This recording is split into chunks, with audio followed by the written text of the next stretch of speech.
ఛాతీ నొప్పి కొంతమందికి పేషెంట్స్కి ఛాతీ నొప్పి వస్తుంది. ఛాతీ నొప్పి రాగానే ఎవరైనా ఏమని అనుకుంటారు, కార్డియాక్ ప్రాబ్లం ఉందేమో అనుకుంటారు. అలానే అనుకోవాలి ఫస్ట్. ఎందుకంటే కార్డియాక్ ప్రాబ్లము కొంచెం రిస్క్స్ రావచ్చు అండ్ పేషెంట్ హార్ట్ డ్యామేజ్ కూడా కావచ్చు అన్నమాట డిలే అయితే ట్రీట్మెంట్.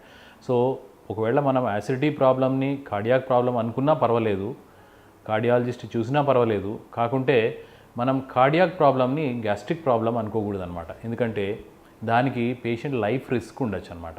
సో మనం కరెక్ట్ హిస్టరీ తీసుకొని పేషెంట్కి ఏమైనా స్వెట్టింగ్ వచ్చిందా, లెఫ్ట్ సైడ్ అప్పర్ లింబ్ ఏమైనా పెయిన్ వస్తుందా, ఆయాసం వస్తుందా, ఇలాంటివన్నీ మనం జాగ్రత్తగా అడగాల్సి ఉంటుంది అనమాట. సో ఈ అడిగి తెలుసుకొని పేషెంట్కి ఒక ఈసీజీ తీయాల్సి ఉంటుంది. ఈసీజీ తీసినప్పుడు అందులో చేంజెస్ ఉంటే మనం కార్డియాలజిస్ట్ని సమన్ చేసి పేషెంట్ని అటు సైడ్ ట్రాన్స్ఫర్ చేయాల్సి ఉంటుంది అనమాట.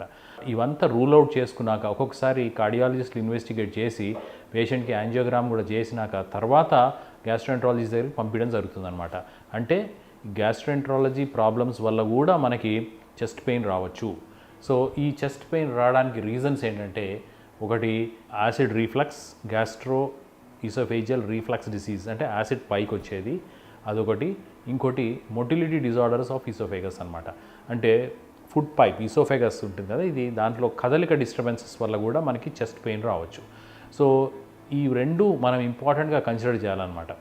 ఇంకొక డిజార్డర్ ఉంటుంది, అదేంటంటే రిబ్స్ వల్ల పెయిన్ వస్తూ ఉంటుంది అనమాట.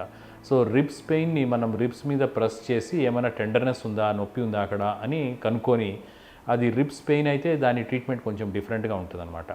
సో ఓవరాల్ మనకి జీర్ణకోశం వల్ల చెస్ట్ పెయిన్ వస్తుందా అనే క్వశ్చన్కి రెండు కామన్ డిసీజెస్ వల్ల చెస్ట్ పెయిన్ రావచ్చు. అది ఒకటేమో గ్యాస్ట్రో ఈసోఫేజియల్ రీఫ్లక్స్ డిసీజ్, ఇంకోటేమో ఈసోఫేజియల్ మొటిలిటీ డిజార్డర్.